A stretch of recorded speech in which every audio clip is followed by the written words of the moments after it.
Thank you, Mr. Chairman. Let me just touch on Keystone Pipeline first.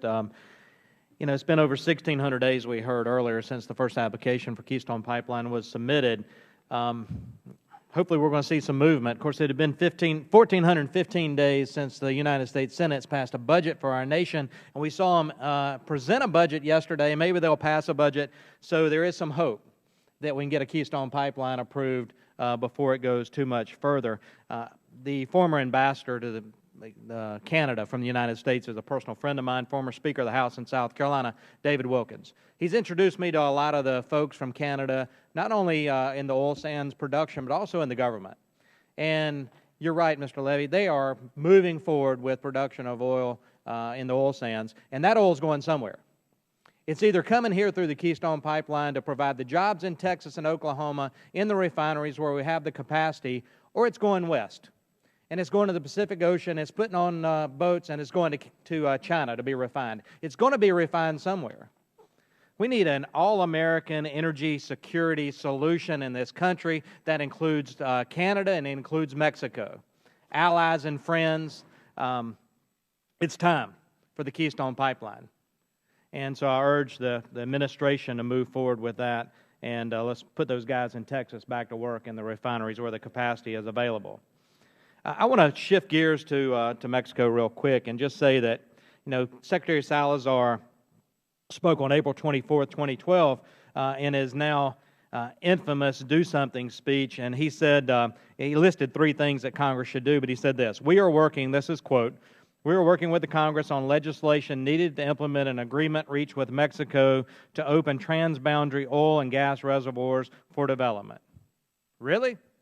You're working with Congress? I sit on the Natural Resources Committee. I'm on the Energy and Minerals Subcommittee on Natural Resources. For the past year and a half, the Committee on Natural Resources has repeatedly requested the Interior to send over draft implementation language for the U.S.-Mexico Transboundary Agreement, and we haven't seen that yet.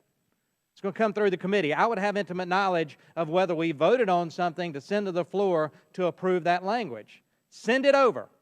Let's get started with this, and let's deal with this issue. The question I have, and I'd just like to ask the panel as a whole, considering that it's been nearly a year and a half since the administration signed the agreement, don't you believe it's adequate time for them to have reviewed the agreement, submit to Congress any enacting legislation necessary to implement it? And I'll start with Dr. Wood. I agree 100%. It's absolutely time. Any further delay, I think, is risky. It also sends exactly the wrong message. There's very, very important work that could be happening right now, not just in terms of getting the production process going, but in terms of regulatory cooperation, which is one of the issues that really brings to mind a nightmare scenario where you get deep water exploration in the border region there, and that the Mexican regulators don't really know how to control what's going on in E&P, and we get another kind of a major leak that they wouldn't know how to handle. That's one of the aspects of the transboundary agreement, which is very, very important, and which we need to work on. Well, let me just expand on that. Other than the opposition of this administration to oil and gas development, why wouldn't they have submitted the agreement to Congress? What do you think?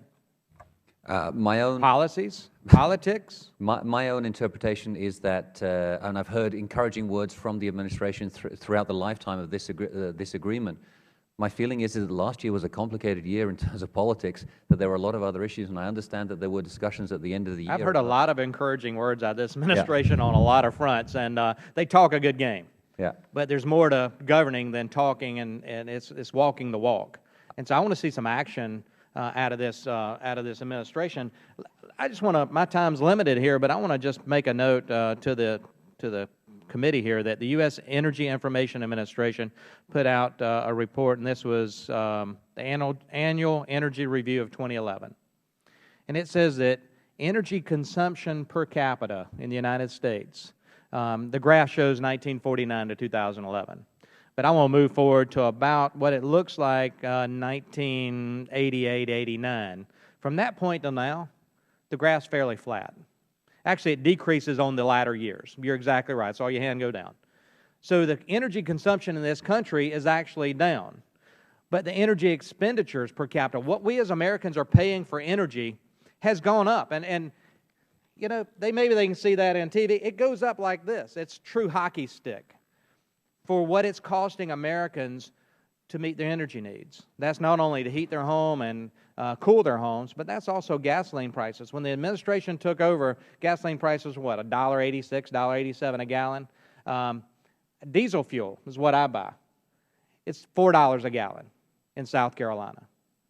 $4 a gallon for diesel fuel. Can you imagine that those costs are transferred down to the consumer because the 18-wheelers are paying $4 a gallon for diesel fuel?